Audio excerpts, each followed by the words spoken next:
I was this would have been about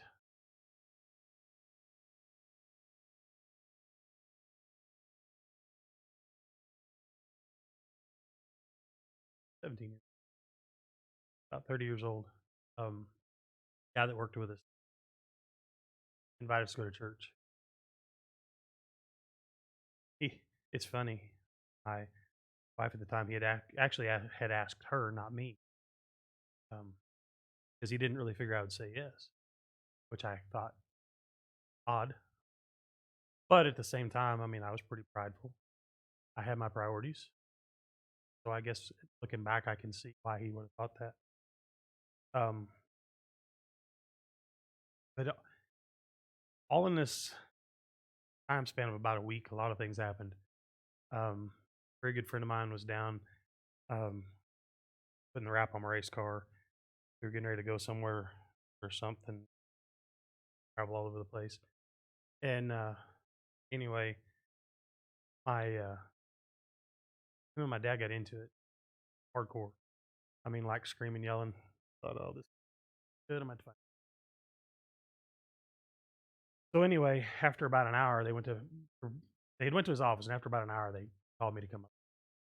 And as I walked in, I could see. And my dad didn't cry. My dad grew up. You don't cry. Very, very much unmanly. It's men don't cry. Men are tough. And I walked in and I could see and the only time I'd ever seen my dad with a tear in his eye was when he was mad. And I'm talking like ready to rip your head off mad. So I walked in there and I saw these tears in his eyes and I thought, oh, it's way worse than I thought. So um, the other guy, Robbie Music, good friend of mine, says, are you going to tell him or am I? And then I was like, oh, really bad. My dad said, you know, I can't talk about it. Well, my dad couldn't talk about his faith. My dad believed died on the cross and saved his life and changed his life. But I didn't know that because my dad never talked about it. Because every time that my dad would try to talk about it, my dad would tear up. So anytime that my dad would start to tear up, he wouldn't talk about things. So I never knew that about my dad for 30 years. So that day, I can't remember the exact date. That day, sitting in my dad's office, work, I accepted Jesus Christ as my um, and now here we are, 15 years later. What a ride it's been. But I mentioned I was prideful.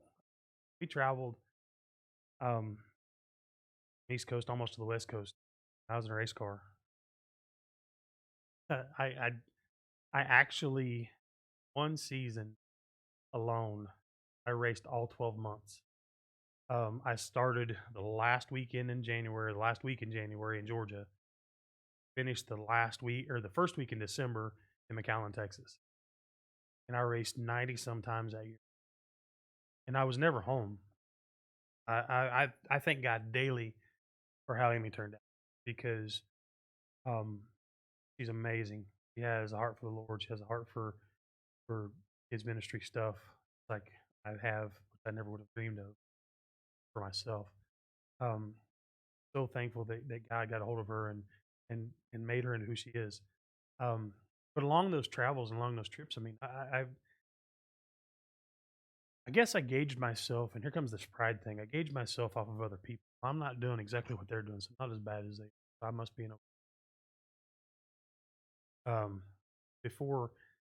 before this time in my dad's office. I had prayed at the racetrack before, but most of the time it was like, okay, God, just keep me safe and help me do the best I can, and if I get a win, thank you. You know, just really empty prayers because I knew. I mean, I like I said, I went to church when I was a kid. I went to VBSs. I went to things, so I knew it had been put in, hadn't applied it. So, like I say, you know, I watch all these guys out there getting drunk and doing crazy things.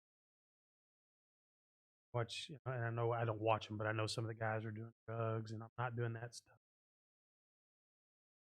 Then there's the things that I was doing. I was hanging out in clubs I shouldn't have been hanging out in, going and doing things.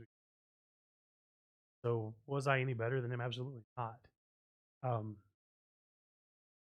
That was something that was hard for me whenever I whenever I realized that God was calling me to do more things. Because I got to thinking about who I was and the things that I had done and the places that I had been, and I realized my mind, I'm not worthy to do, not not who. No, you can't. And same friend led me to Christ reminded me that God doesn't call the qualified; He qualifies the called. And that sounds great, but hmm, and I know where I've been. And he said, "Yeah, but start thinking about some of the people in the Bible about they were and about what they've done." So we're talking about today. I don't know how long this is going to go. So, but I do know that God's called all of this fire thing, picking up oxygen, taking up space, and I'm grateful for that. Um,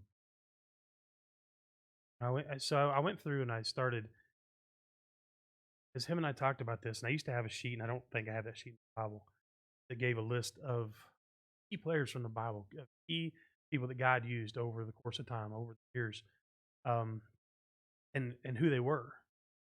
You know, David was a man after God's own heart. What did he do? Killed his wife, killed his best friend. You know, I mean, lied about it, which didn't lie about it, but he still tried to lie about it. Um, Moses, he tried and tried and tried not to go do what he was supposed. Came up with every excuse in the book. God said, "You're going." Jonah, he absolutely rebelled and tried to go the other way, and I don't know what happened there. Um, so then I go and I start looking at the disciples, and I think about who they were. As I was doing my research and my study for this, what I was going to talk about this morning, I came across this little article, and it's not very long, so I'm just going to read the whole article. Um, it's actually a question that someone asked, and it asked what the occupations of the 12 disciples were. So um, it says, the Sea of Galilee offered fishermen a livelihood for many generations. Perhaps that is why at least 7 of the disciples were fishermen. The calling of the Jewish fishermen was the first step by which God would bring light to the gospel, shine on all his people. Much of the fisherman's day was spent mending and washing his nets. Andrew was doing just that when Jesus called him as a disciple. His brother Peter watched Jesus climb into his boat and preach to the people. He realized that Jesus was not only a prophet, but someone whom he would surrender his life. James and his brother John were mending their nets and with their father when Jesus called them. These two, called the sons of Zebedee, that was their dad's name, were not just fishermen. Uh, as business owners, they hired other men to work for them. So fishing was kind of a respectable trade back then. And you had to eat. There was plenty of fish, and if you were good at it, you could make a good living and you could supply food for people. Um, so when Jesus first, so then we go Matthew, and even by today's standards, Matthew is not a popular person. I mean, you think about these fishermen; they were going to smell bad. They were probably going to be full of foul language. I know that guy. Um, they were going to probably be hot headed, which pretty much straight. No, Peter was because anything about him, we know he was a hothead. And that guy, sometimes that guy still tries to show up. Um, it's a passion thing. Uh, so anyway, Matthew, um, tax collector, and I don't know about you guys. Tax collectors are not a very fun person to be. Not a very popular. Not someone you just want to hang out with. They, um, goodness, they like to take. That's what they did back in the day. It says Matthew belonged to the class of Jewish tax collectors. I'm not going to try to butcher that word. Who extorted money from travelers. Publicans or tax collectors were despised, regarded as traitors to their own people. Their money was considered unclean and those taxed would avoid asking for a charge or for change. A publican's money could not be tithed to the temple. Publicans were forbidden to testify in court. A good Jew will not even associate with publicans in private life. Jesus upset the Pharisees when he enjoyed a meal at Matthew's house. So read that. It says, as Jesus went on from there, he saw a man named Matthew sitting at the tax collector's booth. Follow me, he told him. And Matthew got up and followed him. While Jesus was having dinner at Matthew's house, many tax collectors and sinners, in quotation marks, came and ate with him and his disciples. When the Pharisees saw this, they asked the disciples, why does your teacher eat with tax collectors and sinners? On hearing this, Jesus said, it is not the healthy who need a doctor, sick. But go and learn what this means. I desire mercy, not sacrifice. For I have not come to call the righteous, sinners. So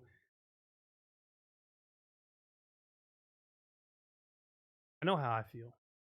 I can imagine. I mean, just those of you that I know closely know how you feel a lot of the time about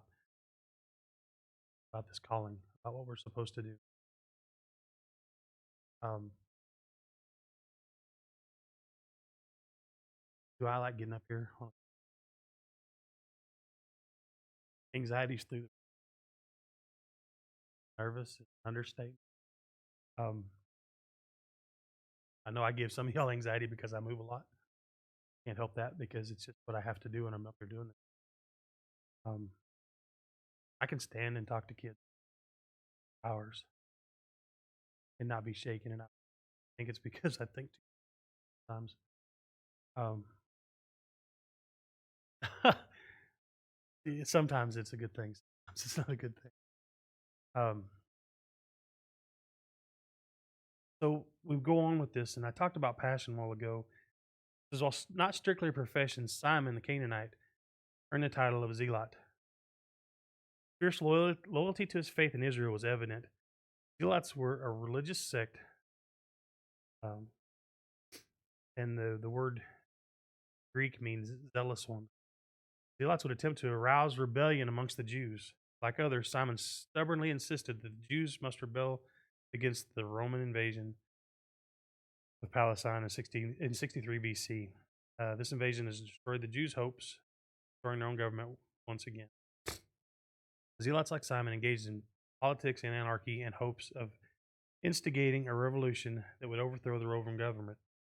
When Simon joined Jesus as a disciple, he remained zealous, but with a new allegiance, loyalty to Jesus rather than a political revolution. So, as I've read about these people and what they did, who they were, you can start to see the importance of their background to reach people, knowing what it's like to, as Jesus told those to make them fishers of men, knowing the importance of the big catch, knowing the importance of even if you just get one, the being zealous for your beliefs.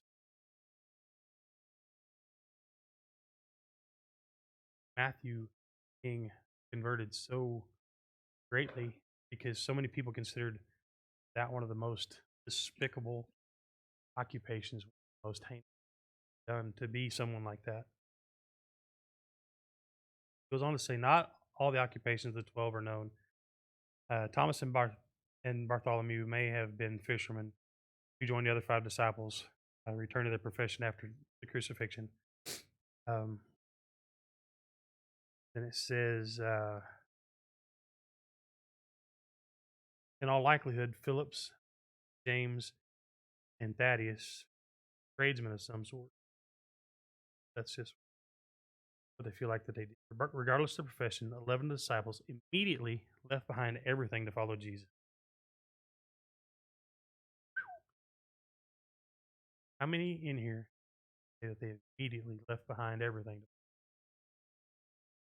Because I'm telling you right now, there's a big reluctancy that call comes. Because 17 years ago, they accepted Christ. A year later, started this adventure youth ministry. Um, actually, it was about 6 months later. Um, 2 years before that, if somebody would have said, "Well, here in a couple of years, you're going to be going to camps and you're going to be classes," and no, I'm not who I am. Is I don't want teenagers scare me. That's what I would have said. Because honestly, with the first time that I got asked, that was a statement that I made was it because they do.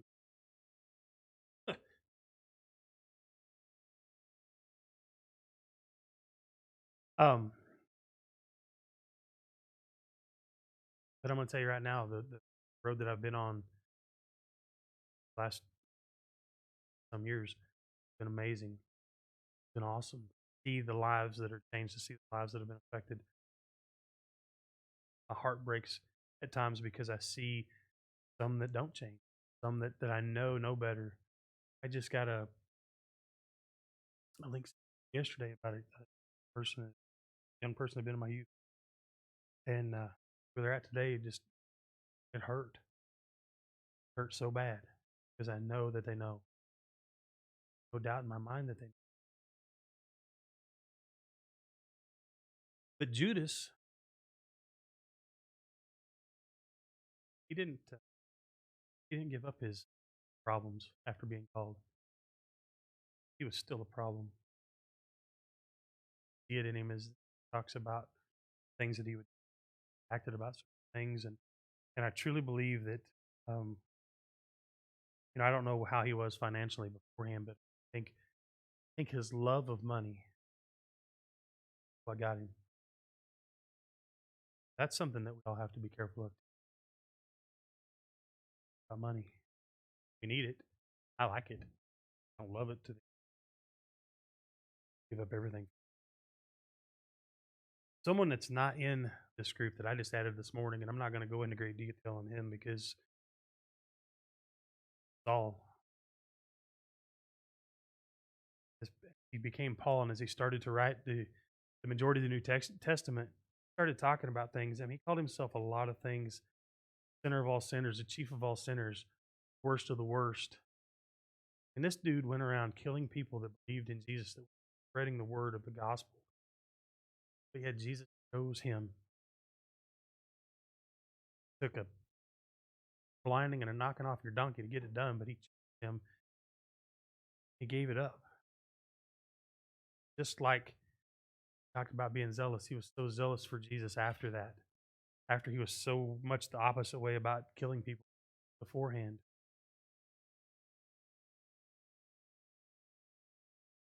As I was preparing, I going through my Bible, and as I was preparing, I, I found a sheet, and I'm going to go through it not really fast, but if anyone needs to hear or needs the copy of some of this stuff afterwards, I can give it to you. I don't think this is handed out anymore. I might be wrong, but this is something I got a long time ago at a men's encounter. Actually, it was at one of the first ones I went to about what God says about you. Because, I mean, I've told you who I was, and I feel so unworthy,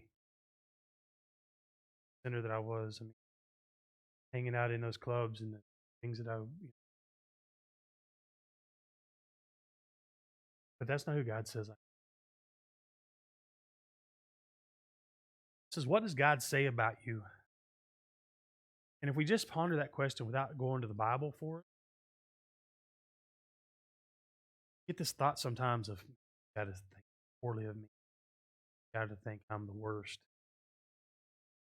God to think I'm junk. These are all things that I have had kids tell me, camps, youth groups.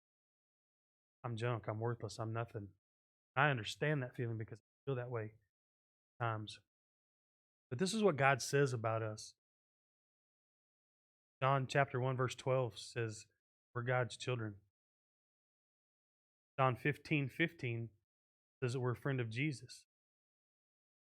Romans 5:1 says that we are justified.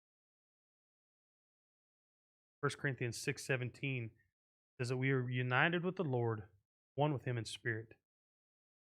1 Corinthians 6:19 and 20 says that we belong to God. 1 Corinthians 12:27, we remember of Christ's body. Ephesians chapter 1, verse 3 through 8 says that we are chosen and adopted. Colossians 1:13 through 14 says that we are redeemed, forgiven. Colossians 2:9 and 10 says that we are complete. Hebrews 4:14 through 16 says we have direct access to the throne of grace through Jesus Christ. And this is something side note, this is something that is so awesome to me. You know, a couple weeks, 12 weeks or whatever it was that Chad talked about Job. Um, Job is a tough one for me. It always has been, and not because I can't relate to him, but when I first studied Job, I struggled with it hardcore. Understanding it took me reading through it multiple times in 2 or 3 different versions of the Bible, and actually I had to have one of those paraphrase Bibles next to regular Bible, reading them side by side so I could figure out what I was missing and what I wasn't getting. And this right here, you listen to the message, what Job says. He's pointing to Jesus because he talks about needing a mediator. He talks about needing a go between because we're not worthy. We can't get in God's. And to see that through Job, asking for that, begging for that, that was just a total side note. But it's just something that has always hung on to me from reading Job, seeing that he's begging and asking for Jesus. Romans 8, verse 1 and 2 says, we are free from condemnation. Praise God. Romans 8:31 through 39 says we cannot be separated from the love of God. Nothing can love. 2 Corinthians 1:21 through 22 says we are established, anointed, and sealed by God. Colossians 3:1 through 4, we're hidden with Christ. Philippians 3:20, we're a citizen of heaven. John 15, verse 5, says we're the branch of Jesus Christ, the true vine, a channel of his life. John 15:16 says we're chosen and appointed to bear fruit. What kind of fruit? Yeah, welcome. Told you. Told you this wasn't going to be easy on anybody. What kind of fruit do we bear? What does our witness say to people? When we're out and about in our daily lives, what is our witness? I know there's days that mine isn't very pretty, and I hate that.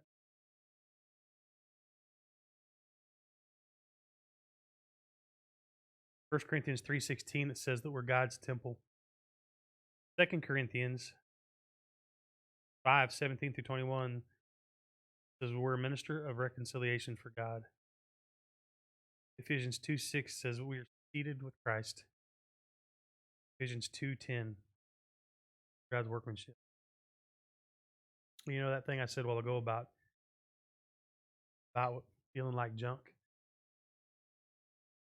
God doesn't make junk. He doesn't make us junk. We, we make ourselves junk. We choose to do the things we shouldn't do. We choose to go the places we shouldn't go. We choose to not follow what we know we should be.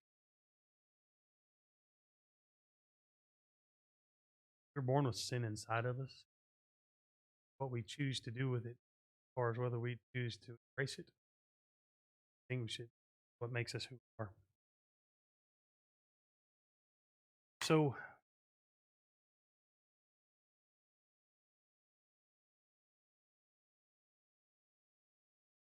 what do we do? Knowing that we're God's workmanship, made us good, knowing that He made us for a purpose. What do we do? How do we show it to people? Last thing in Matthew that Jesus says to everyone, all authority in heaven and on earth has been given to me.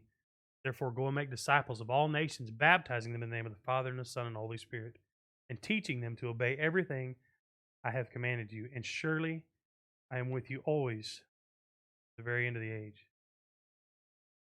I've got that last sentence highlighted in a sermon that I heard several years ago. I'm with you to the very end of the age. He's always with us. Even when we feel like we're alone and we're in the dark, he loves us. He's there to hold us up. He's there to hold us accountable. Um,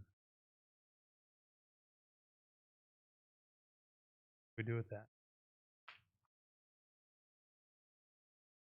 No, me,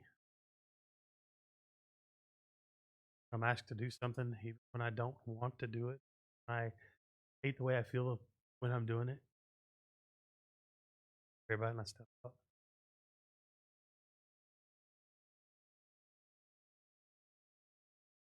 All to do.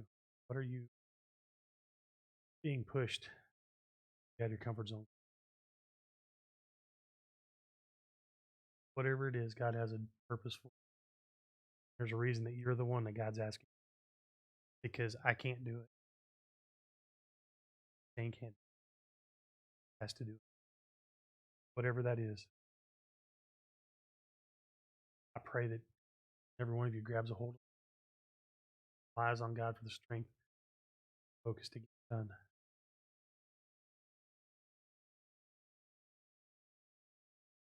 Father, we come before you, Lord. Thank you. God, I thank you for those who are here, Father. I thank you for their hearts. I pray that you would just speak to them, Father. I know that just like for myself, God, calling all of us to something big.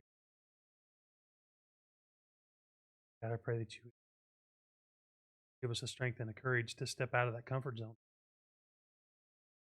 Would lead us in the way, be the hero you've called us to be the one, spread that message, spread that love. Whatever it may look like, whatever it may be, Father, that you're calling us to. Give us the guidance. Cross the path with the ones that you need.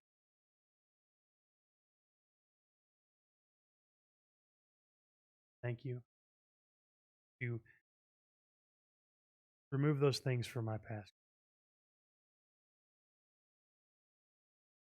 Change me. Lord, I thank you that I can share that testimony. Others that struggle may see it. Oh, Father, that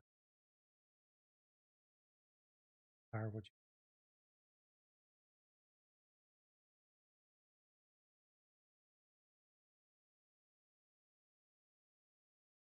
long here.